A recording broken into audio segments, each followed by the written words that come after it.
Institute के online class में आपका फिर से स्वागत है। और हम उन सभी बच्चे जो बेसब्री से इंतजार कर रहे होंगे क्लास के लिए, जो इस बार 12वीं की परीक्षा दे रहे हैं, उन विद्यार्थियों के लिए फिर से बायोलॉजी से रिलेटेड बहुत सारे मॉडल क्वेश्चन लेकर के आए हैं। जिस क्वेश्चन के ऐसी संभावना है कि ये सारे क्वेश्चन आपके आगामी परीक्षा जो आपकी होने वाली है उसमें महत्वपूर्ण रोल रहेंगे इन सारे क्वेश्चन का। तो वही सारे क्वेश्चंस के बारे में आज हम लोग चर्चा करने वाले हैं। उन सारे चर्चा के कंटेंट में हम लोग देखेंगे कि कौन कौन से टॉपिक्स आपके लिए महत्वपूर्ण है आगे के मॉडल क्वेश्चन में। तो आज हम लोग शुरू करेंगे जैसे हम लोग हर दिन शुरुआत करते हैं पहले कि आज हम लोग आपके जो क्वेश्चन है वो बायोलॉजी के मॉडल क्वेश्चन होंगे जो आपके परीक्षा के लिए संभावित होंगे। उसी से संबंधित आज हम लोग पहला कंटेंट पढ़ेंगे जो कि ऑलरेडी यहाँ पर मेंशन किया हुआ है कि फल का जो निर्माण है वो कैसे होता है, मींस उसके जो भित्ति है, जो वाल है, वो कैसे होते हैं। तो सपोज दैट अगर फल की भित्ति मोटी होती है तो फल का निर्माण मुख्य रूप से 3 भागों से होता है। एक भाग जिसको हम लोग कहते हैं एपिकार्प, दूसरा वाला भाग जो मेसोकार्प और तीसरा वाला भाग इंडोकार्प होता है। ये 3 मुख्य भाग है और प्रायः इससे संबंधित एग्जामिनेशन में प्रश्न आते हैं एपिकार्प से किसका निर्माण होता है। तो एपिकार्प से फल का छिलका बनता है, यानी ऊपरी परत बनता है।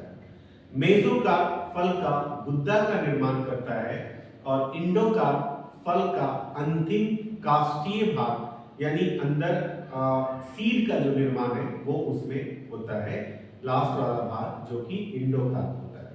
तो आपको यह प्रश्न पूछा जाएगा कि जिस फल में मोटी भित्ति पाई जाती है उसमें टोटल कितने भाग होते हैं। 3 भाग होते हैं। एक को हम लोग एपिकार्प जो सबसे ऊपर होता है, बीच वाला गुद्दा वाला भाग जिसको हम लोग खाने के रूप में इस्तेमाल करते हैं, ऊपर वाला जो है एपिकार्प उसका छिलका का निर्माण होता है, दूसरा गुद्दा वाला मेसोकार्प और इंडोकार्प अंतिम काष्ठीय भाग जिसको हम लोग सीड या बीज भी कहते हैं, उसका निर्माण इंडोकार्प से होता है। तो प्रश्न आपको ऐसे आ सकता है कि फल का छिलका किससे बनता है, तो आपको बताना है एपिकार्प से। फल का गुद्दा किससे बनता है, मेसोकार्प से, मेसोकार्प वाला भाग। फल का अंतिम काष्ठीय भाग तो वो आपका हो गया इंडोकार्प। तो आप देख सकते हैं यहाँ पर ऑलरेडी मेंशन किया हुआ है कि फल का जो बाह्य फल भित्ति है उसको हम लोग कहते हैं एपिकार्प, यह फल का छिलका बनाती है। मध्य फल भित्ति जिसको मेसोकार्प कहते हैं, यह फल का मध्य भाग होता है और ये आप देख सकते हैं कि हम लोग आम खाते हैं, उसका छिलका हटाते हैं और गुद्दा खाते हैं, तो उसका मध्य भाग है मेसोकार्प। खजूर उसका भी हम लोग मध्य भाग खाते हैं, ये उसके एग्जांपल है। इंडोकार्प में क्या है कि फल का भीतरी भाग है और यह प्रायः अंदर वाला भाग होता है, जैसे खास करके आप देखेंगे नारंगी में उसका झिल्लीदार भाग जो होता है उसी को हम लोग कहते हैं इंडोकार्प।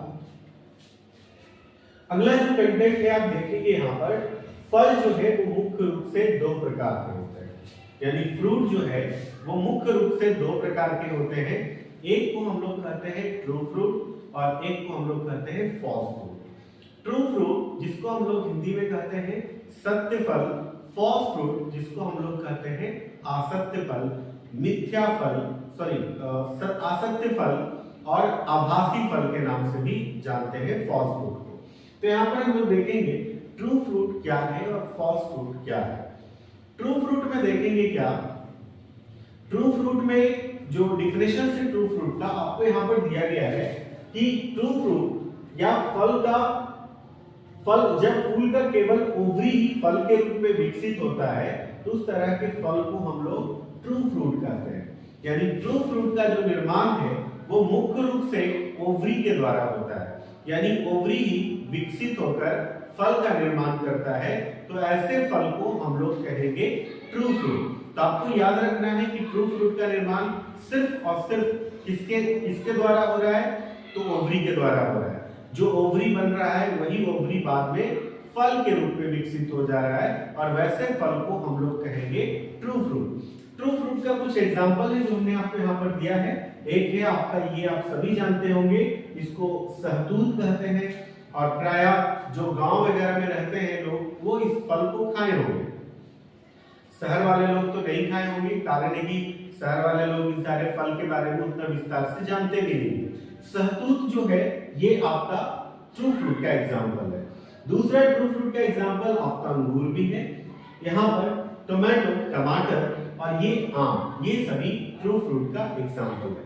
अभी दूसरा एक फ्रूट का जो प्रकार है हमने आपको बताया फॉल्स फ्रूट के बारे में। तो फॉल्स फ्रूट का क्या डिफिनेशन है हम लोग अगले जो स्लाइड है उसमें हम लोग देखते हैं कि फॉल्स फ्रूट में क्या है। ट्रू फ्रूट में हमने कहा था, आपको याद करेंगे कि ट्रू फ्रूट में हमने बताया था कि जब फल का निर्माण सिर्फ ओवरी से हो तो उसको हम लोग कहते थे ट्रू फ्रूट। फॉल्स फ्रूट में क्या होता है? फॉल्स फ्रूट में हम लोग देख सकते हैं क्या है, जब फल का निर्माण यहां पर देखेंगे कि थैलेमस और कैलिक्स के द्वारा होता है।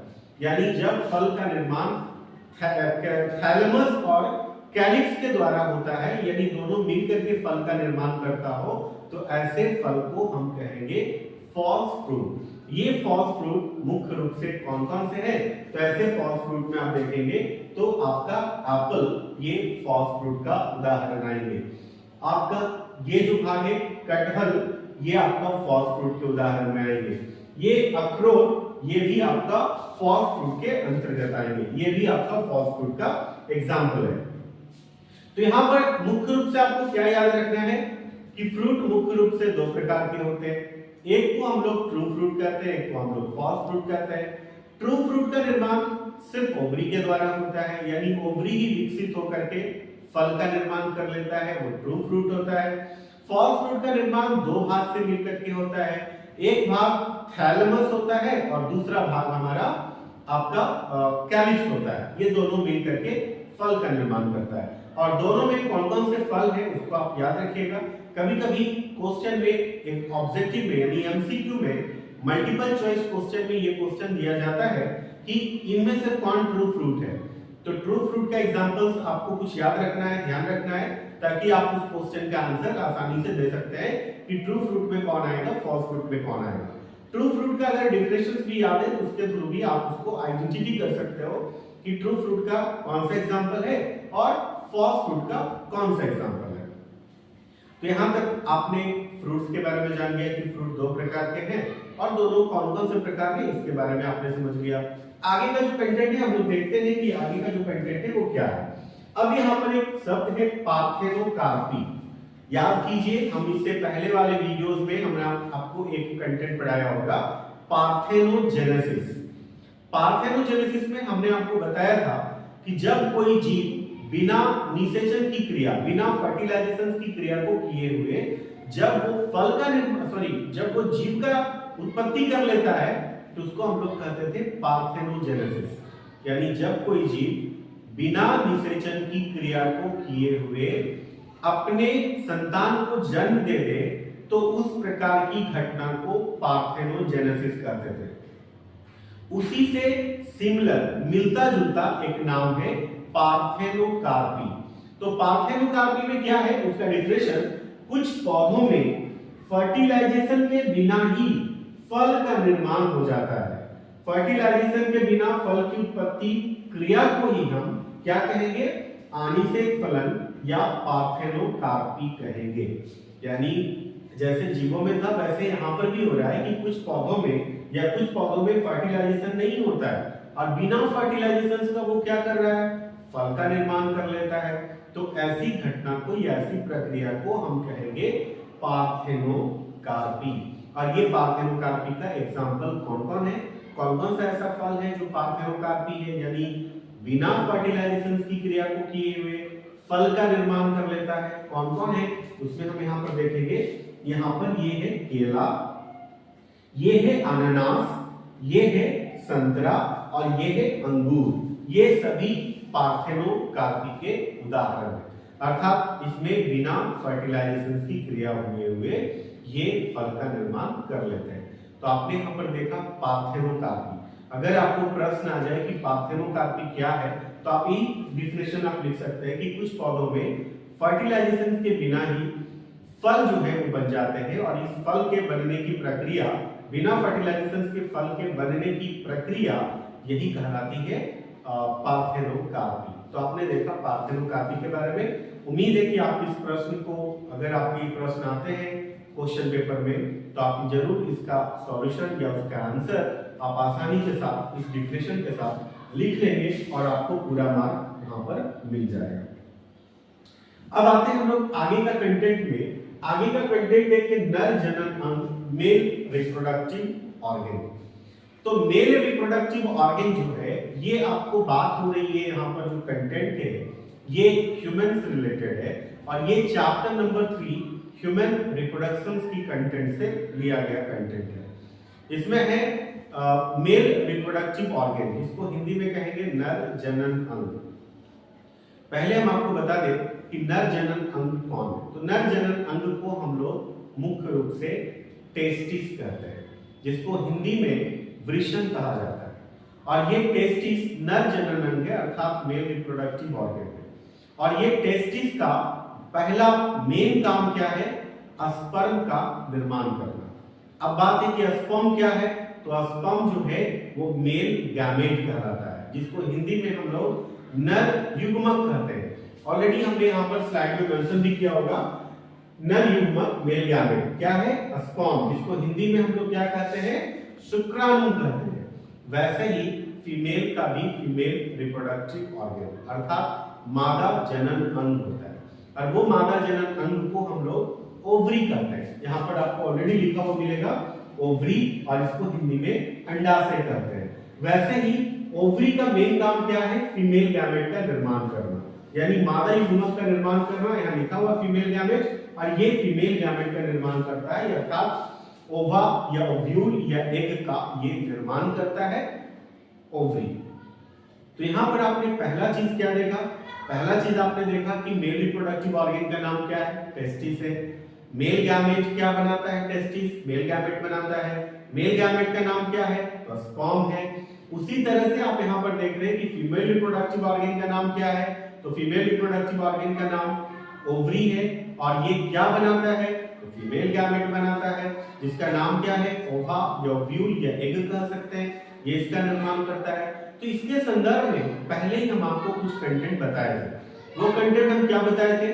स्पर्मेटोजेनेसिस और ओजेनेसिस। हमने आपको बताया था कि जब मेल रिप्रोडक्टिव ऑर्गन अर्थात टेस्टिस में मेल गैमेट अर्थात स्पर्म का बनने का जो प्रक्रिया है या जो बनता है, उसे हम लोग स्पर्मेटोजेनेसिस कहते हैं।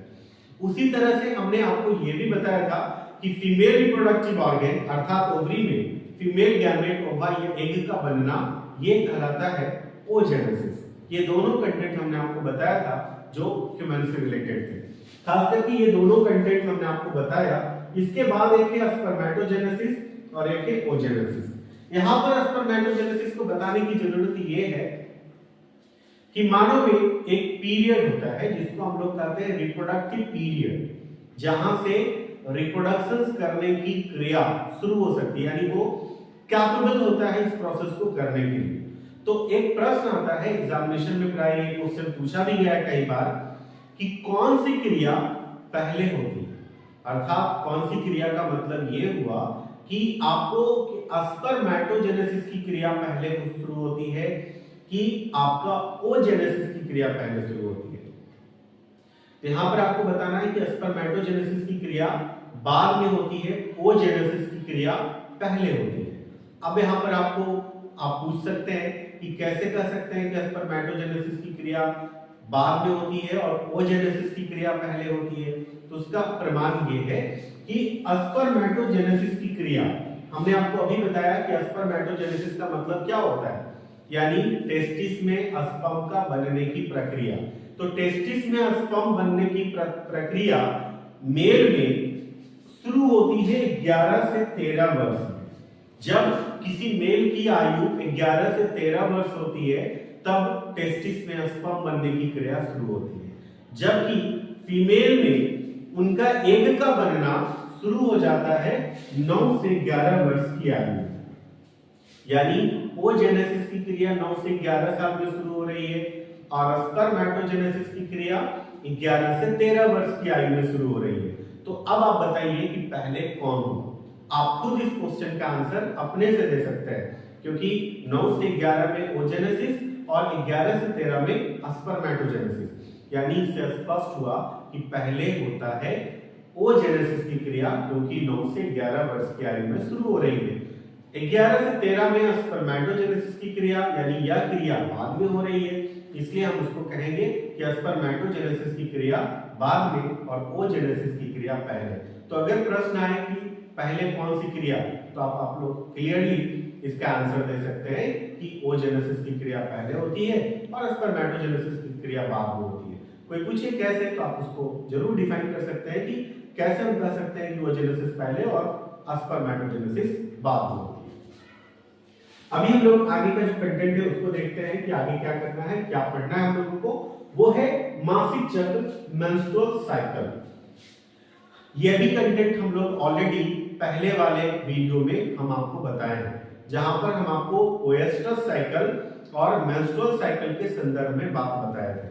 लेकिन यहाँ पर ह्यूमन से संबंधित हम लोग डायरेक्टली पढ़ रहे हैं कि मेंस्ट्रुअल साइकिल क्या है। मेंस्ट्रुअल साइकिल, जिसको हम लोग हिंदी में मासिक चक्र कहते हैं, मेंस्ट्रुअल साइकिल को हिंदी में मासिक चक्र कहते हैं। और यह चक्र, यह साइकिल टोटल 28 दिनों का होता है। आपको हमने यहाँ पर मेंशन भी किया है, मेंस्ट्रुअल साइकिल 28 डेज। ये 28 दिनों का एक साइकिल है। इस 28 दिनों में क्या क्या होता है, तो 28 दिनों में क्या होता है कि जैसे ही मेंस्ट्रुअल साइकिल की क्रिया शुरू होती है, ओवरी में एग का बनना शुरू होता है। क्योंकि आपको मालूम होना चाहिए, प्रत्येक फीमेल में ओवा या एग बनने की क्रिया 9 से 11 वर्ष की आयु में जब शुरू होती है, तो ये हर महीना एग बनना शुरू हो जाता है। और इसका एक रिप्रोडक्टिव पीरियड का एक एंड भी होता है। जैसा कि हमने आपको बिगिनिंग बताया मेल और फीमेल का, कि मेल का 11 से 13 साल में शुरू हो जाती है, फीमेल का 9 से 11 वर्ष में 9 से 11 वर्ष में शुरू होती है, तो उसका एंडिंग भी है। जैसे फीमेल का ending approx 40 to 45 years old में ये बंद हो जाता है, ये प्रोसेस एग का बनना। वैसे मेल में स्पर्म बनने की क्रिया भी 45 टू 50 इयर्स में अप्रॉक्स ये बंद हो जाती है, ये क्रिया बंद हो जाती है। अर्थात स्पर्मेटोजेनेसिस की क्रिया भी बंद हो जाती है और ओजेनेसिस की क्रिया भी उस एज में बंद हो जाती है। तो यहाँ पर बात है कि मेंस्ट्रुअल साइकिल की क्रिया जो है ये 9 से 11 वर्ष की आयु में जब शुरू होती है, तो उसमें क्या होता है, सबसे पहले कि ओवरी में एक एग बनता है। ये एग बन करके 14वें दिन ओवरी से निकलता है। ओवरी से निकल करके ये एग आता है फर्टिलाइजेशन के लिए। तो 14वें दिन जैसे ही ओवरी से एग बाहर निकलता है, वो फैलोपियन ट्यूब के द्वारा, तो वो एक क्रिया कहलाती है। यानी ओवरी से एग का निकल करके फर्टिलाइजेशन के लिए पार्टिकुलर एक प्लेस में आना, यह एक क्रिया कहलाती है। इसको हम लोग इंग्लिश में ओवुलेशन कहते हैं, या हिंदी में अंडोत्सर्ग की क्रिया कहते हैं। यानी एग का ओवरी से निकल करके फर्टिलाइजेशन के लिए एक प्लेसेस में आना। अब क्या है कि वो एग फर्टिलाइजेशन के लिए एक प्लेस में आ गया। कौन सा दिन? ओवुलेशन कितने दिनों में होता है? तो 14 दिनों में होता है, यानी 14वें दिन ओवुलेशन की क्रिया शुरू हो जाती है। तो ओवुलेशन के 14वें दिन होने के बाद फिर ये फर्टिलाइजेशन के लिए वेट करते हैं, और अगर यह प्रक्रिया 22, 23, 24 दिनों के बाद भी नहीं हो पाता है, तो 28वें दिनों में देखेंगे क्या कि यह एग जो है वो टूट जाता है और इंडोमेट्रियम की दीवार भी टूट करके ब्लीडिंग के साथ ये प्रोसेस बाहर हो जाता है। अर्थात यह क्रिया कंप्लीट हो करके, यानी एग का बनना बन करके ओवुलेशन होना, ओवुलेशन हो करके फर्टिलाइजेशन के लिए आना, और फर्टिलाइजेशन का ना होना, उसके बाद इसका शरीर से बाहर एक्सक्रीट हो जाना, बाहर निकल जाना, ये पूरा साइकिल ही है जिसको हम लोग मेंस्ट्रुअल साइकिल कहते हैं।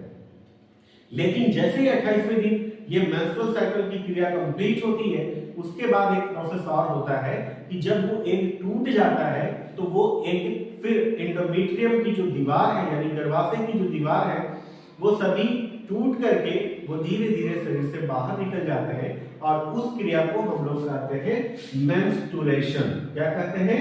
मेंस्ट्रुएशन कहते हैं, जिसको हिंदी में हम लोग मासिक स्राव कहते हैं। और यह क्रिया मिनिमम 2 और मैक्सिमम 5 डेज का होता है, इसको हम लोग मेंस्ट्रुएशन कहते हैं। तो याद रखिएगा, कभी कभी मतलब ड्यूरेशन से संबंधित क्वेश्चन भी आ जाता है कि मेंस्ट्रुअल साइकिल की क्रिया कितने दिनों की होती है। तो मेंस्ट्रुअल साइकिल 28 दिनों की होती है और मेंस्ट्रुएशन यानी मासिक स्राव 2 से 5 दिनों की होती है, यानी मिनिमम 2 और मैक्सिमम 5 डेज। तो आपने यहाँ पर देखा कि मासिक चक्र यानी मेंस्ट्रुअल साइकिल की क्रिया क्या है और मासिक स्राव की क्रिया क्या है। अब देखेंगे कि प्रति मंथ यानी हर महीना आप देखेंगे क्या कि हर फीमेल में ये एक बनता है और जब फर्टिलाइजेशन नहीं होता है तो फिर टूट करके बाहर निकल जाता है। ये हर महीना ये प्रक्रिया चलता रहता है और ये तब तक चलता रहता है जब तक कि हमने आपको बताया कि वैसे में मेंस्ट्रुअल साइकिल की क्रिया बंद ना हो जाए। और मेंस्ट्रुअल साइकिल की क्रिया जब बंद हो जाती है फीमेल में तो उसको भी हम लोग एक शब्द के नाम से जानते हैं, उसको मेनोपॉज कहा जाता है। क्या कहते हैं? उसको हम लोग मेनोपॉज कहते हैं। जब मेंस्ट्रुअल साइकिल की क्रिया बंद हो जाती है तो मेनोपॉज होता है। तो हमने आपको बताया कि यह क्रिया नेचुरली बंद होती है अप्रॉक्स 40 टू 45 इयर्स में, यानी महिलाओं में जिस महिलाओं की उम्र 40 से 45 साल हो जाती है तो उसमें यह क्रिया बंद हो जाती है, अर्थात एग बनने की क्रिया बंद हो जाती है।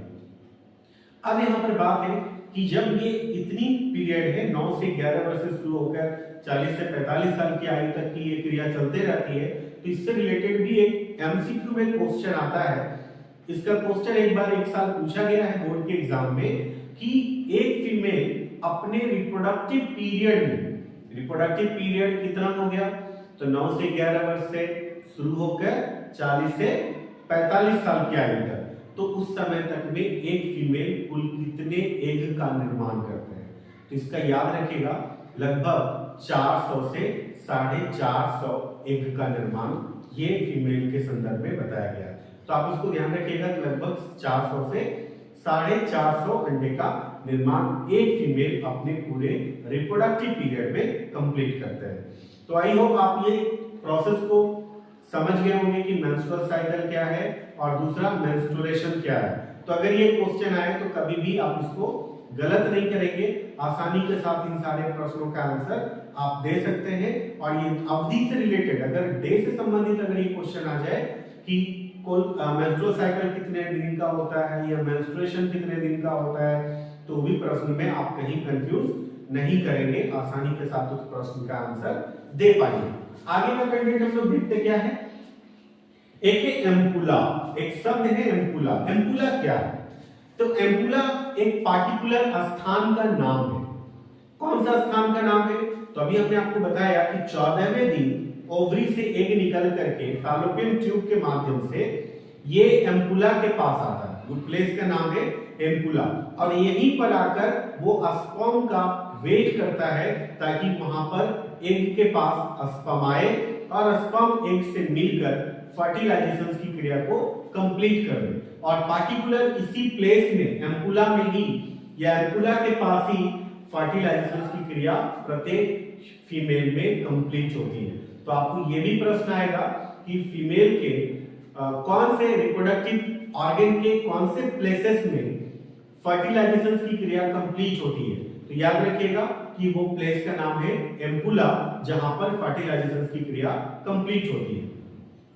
लेकिन कभी-कभी क्या होता है, कभी-कभी किसी फीमेल में जब एग का फर्टिलाइजेशन स्पर्म के साथ हो जाता है, यानी एग स्पर्म के साथ मिल जाता है और फर्टिलाइजेशन की क्रिया कंप्लीट हो जाती है, तो वो एग जो है जायगोट का निर्माण करके वो यूट्रस में जाना चाहिए। वो कभी-कभी क्या होता है कि वो फर्टिलाइजेशन होकर के रह जाता है फैलोपियन ट्यूब में और वहीं पर उसकी प्रेगनेंसी शुरू हो जाती है।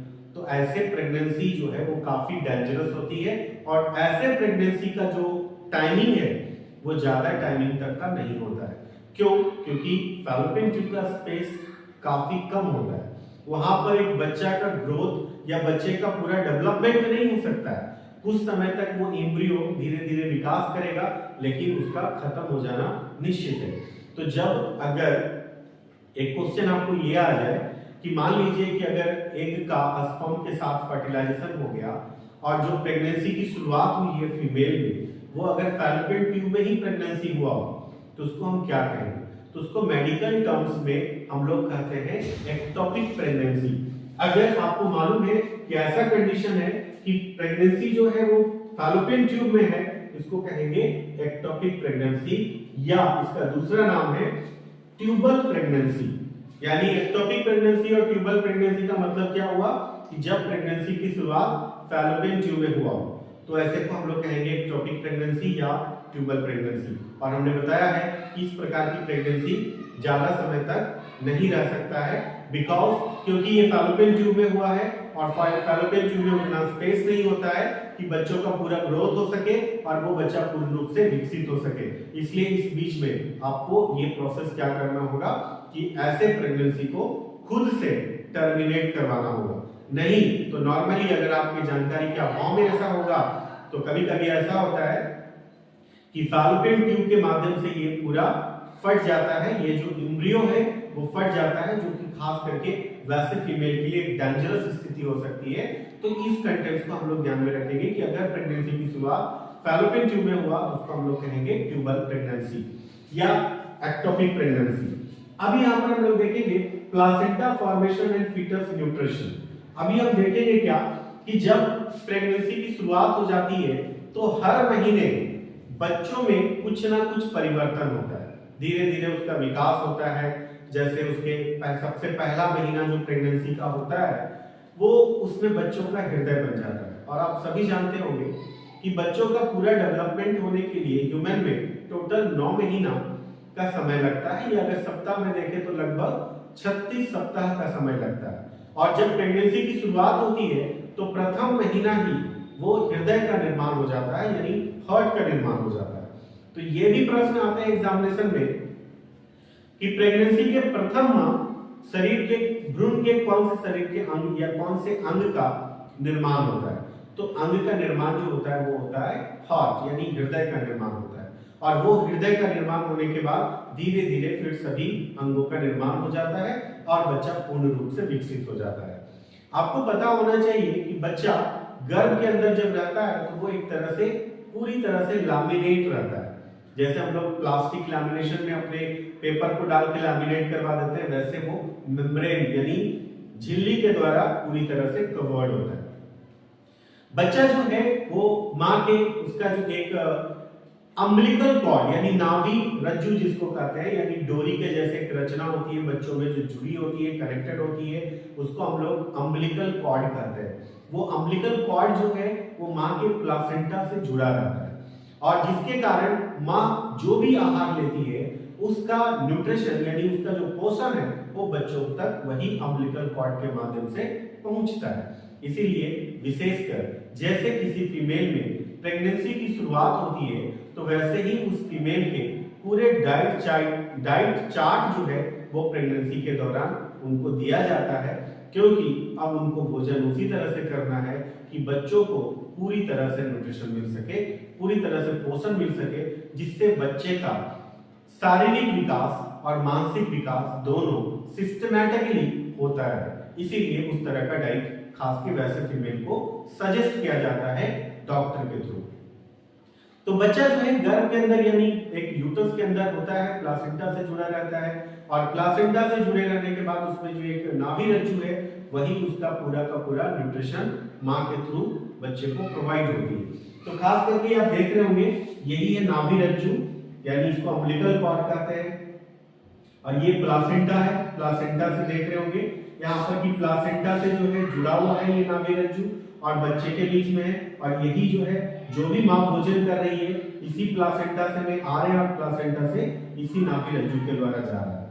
अब यहाँ पर आप देखेंगे कि जैसे ही बच्चा जन्म ले लेता है तो फिर ये नाभि रज्जु को यानी अम्बिलिकल कॉर्ड को काट दिया जाता है, क्योंकि अब इसकी कोई आवश्यकता नहीं है, क्योंकि बच्चा जब तक गर्भ में रहता है तो वो मुंह से आहार नहीं ले सकता है, क्योंकि वो पूरी तरह से हमने अभी बताया कि वो लैमिनेट होता है, अर्थात झिल्लियों से पूरी तरह से घिरा होता है।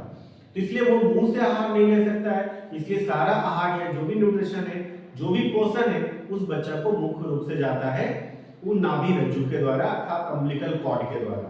लेकिन बच्चा जैसे ही जन्म ले लेता है वो सारी झिल्लियां हट जाती है और फिर वो बच्चा मुंह से आहार लेने के लिए एलिजिबल हो जाता है। इस कारण से नाभि रज्जु को काट दिया जाता है, क्योंकि अब उसकी आवश्यकता नहीं है, क्योंकि अब वो प्लासेंटा से कनेक्ट भी नहीं है। और दूसरी बात है, बच्चा मुख्य रूप मुंह से ही अपना आहार लेने के लिए बिल्कुल तैयार है। तो ऐसी स्थिति में बच्चा को न्यूट्रिशन वहीं उसी माध्यम से उसको मिल पाता है। अभी हम लोग देखते हैं आगे का जो कंटेंट है वो क्या है, जिसके रिगार्डिंग आप आगे समझेंगे और आगे आपको इसके बारे में पता चलेगा। अभी प्लासेंटा से मुख्य रूप से 3 हार्मोन का स्राव होता है प्लासेंटा से, जिससे खास करके बच्चों के ग्रोथ में ये अहम रोल अदा करता है। तो कौन से हार्मोन है? तो एक है HCG, आप देख रहे होंगे यहाँ HCG, जिसका पूरा नाम है ह्यूमन कोरियोनिक गोनाडोट्रोपिन। दूसरा हार्मोन है ह्यूमन प्लासेंटा लैक्टोजेन, इसको हम लोग शॉर्ट में कहते हैं HPL।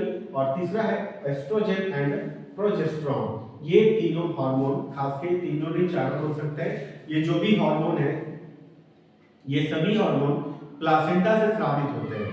तो इससे रिलेटेड भी आप देखेंगे कि एक प्रश्न आता है कि ह्यूमन के प्लासेंटा से स्रावित होने वाले हार्मोन का नाम लिखिए। तो आप ये हार्मोन का नाम जरूर याद रखिएगा, पहले शॉर्ट में याद रख लीजिएगा HCG ह्यूमन कोरियोनिक गोनाडोट्रोपिन, दूसरा HPL ह्यूमन प्लासेंटा लैक्टोजेन और एस्ट्रोजन एंड प्रोजेस्टेरोन। तो ये हार्मोन प्लासेंटा से स्रावित होते हैं। तो ये नाम जरूर याद रखिएगा, क्योंकि इससे संबंधित प्रश्न एग्जामिनेशन में पूछे जाते हैं। नेक्स्ट कंटेंट है प्रसव यानी पार्टुलेशन। ये पार्टुलेशन क्या है या प्रसव क्या है? प्रसव कहते हैं जैसे बच्चा पूर्ण रूप से विकसित हो गया, जैसा कि हमने आपको बताया कि प्रेगनेंसी की पूरी जो अवधि होती है वो अवधि जो होता है वो 9 महीने का या 36 सप्ताह का होता है। तो जब ये पूरी तरह से बच्चा विकसित हो जाता है, 9 महीना कंप्लीट कर लिया होता है, तब वो बच्चा फीमेल रिप्रोडक्टिव ऑर्गन के द्वारा जन्म लेता है। तो वो जो टाइमिंग पीरियड को कंप्लीट करके बच्चों का उस जनन नाल के द्वारा जन्म लेना, रिप्रोडक्टिव ऑर्गन के द्वारा जन्म लेना, यही कहलाता है प्रसव या पार्टुलेशन कहते हैं। तो ये प्रसव को हम लोग को ध्यान रखना है कि प्रसव क्या है।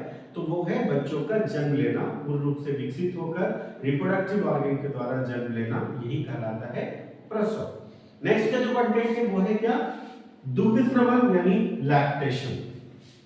आप लोग सभी जानते होंगे कि जितने भी मैमल्स हैं यानी स्तनधारी जीव होते हैं, वो अपने बच्चों को जन्म देते हैं और अपने बच्चों को जब जन्म देते हैं तो उनमें एक तरह का हार्मोनल चेंजेस होता है, जिसके कारण उनके मैमरी ग्लैंड यानी स्तन ग्रंथियों से मिल्क का सेक्रेशन शुरू हो जाता है। तो जैसे ही बच्चों को जन्म दिया जाता है, बच्चों के जन्म देने के बाद उस बच्चों का आहार के लिए ये मिल्क का सेक्रेशन होता है और वैसे फीमेल के मैमरी ग्लैंड अर्थात उनके स्तन ग्रंथियों से मिल्क का सेक्रेशन होता है, जो बच्चों को आहार के रूप में दिया जाता है, यानी बच्चों को फीड कराया जाता है। तो यानी जो फर्स्ट बच्चों के जन्म के बाद जो मिल्क का सेक्रेशन होता है, उसी को हम लोग मुख्य रूप से कहते हैं लैक्टेशन, या उसी को हम लोग हिंदी में कहते हैं दुग्ध स्रवण। यानी बच्चों के जन्म के बाद मैमरी ग्लैंड के द्वारा मिल्क का सेक्रेशन, यही कहलाता है मुख्य रूप से दुग्ध स्रवण या लैक्टेशन। तो आपने देखा ये सारे महत्वपूर्ण कंटेंट जो आपके आज के कंटेंट से रिलेटेड थे। अभी आपके ये पूरा कंटेंट आज हमारा समाप्त हो गया, जो कि आप देखे होंगे कि इसमें बहुत सारे इंपॉर्टेंट कंटेंट हमने लेकर के आया था। ये सारे कंटेंट हमारे आने वाले आगामी बोर्ड की परीक्षा के लिए बहुत ज्यादा इंपॉर्टेंट है। तो आप सभी विद्यार्थी से मेरा रिक्वेस्ट है कि जो जो चीजें हम आपको बता रहे हैं, जो जो चीजें हम आपको जानकारी दे रहे हैं कंटेंट वाइज, वो सभी को आप लोग अपने पेपर पे नोट करके इन सारे चीजों को लिखने की कोशिश करें। साथ ही साथ आप इसको कम से कम 1 घंटा जो भी पॉइंट्स है उसको 1 घंटा पढ़ने की कोशिश करें और ये सारे प्रश्न को कोशिश करिए आपस में डिस्कशन भी करने के लिए। अगर आपके पास या आपके घर के पास अगर और भी कोई स्टूडेंट है, उनके पास बैठे एक बार डिस्कशन करें कि ये कंटेंट हम पढ़े थे और ये कंटेंट के रिलेटेड ये सारे क्वेश्चन बन रहे हैं, और एक दूसरे से बात करने के बाद कोई भी कंटेंट हमारे लिए आसान हो जाता है। हम उन सारे प्रश्नों को फिर आसानी के साथ डील करना शुरू कर देते हैं, उसके आंसर देना शुरू कर देते हैं। इसलिए आप लोगों से मेरा रिक्वेस्ट है कि आप लोग इसको जरूर अपने सेल्फ स्टडी के रूप में भी इसको जरूर देखा करें। साथ ही साथ वैसे स्टूडेंट्स जो आज हमारे इस चैनल पर नए आए होंगे, जिन्होंने अभी तक हमारे चैनल को सब्सक्राइब नहीं किया होगा, अगर आप चाहते हैं कि हमारे इस चैनल के माध्यम से आपको इम्पोर्टेंट वीडियो जो भी मेडिकल से रिलेटेड हो या बायो से रिलेटेड हो वो आपके तक जल्द से जल्द पहुंचे, इसके लिए आप हमारे चैनल को सब्सक्राइब कर लें, और जो सब्सक्राइब कर चुके होंगे तो हमारे इस वीडियो के लिए लाइक कर लें। इस तरह से जो लाइक और सब्सक्रिप्शन होते हैं तो कहीं ना कहीं हम लोगों को भी एक तरह से अंदर से एक पावर बिल्ड होता है, जिससे कि हम लोग आगे और भी अच्छे अच्छे कंटेंट के साथ आकर आपको अलग अलग तरीके से मेडिकल फील्ड्स के बारे में, बायोलॉजी के बारे में आपको हम ढेर सारी जानकारी आपके तक लेकर के आए। तो आज की क्लास के लिए हम लोग इतना ही रखेंगे, फिर आपसे मिलेंगे अगले वीडियो में। फिर तब तक के लिए थैंक यू।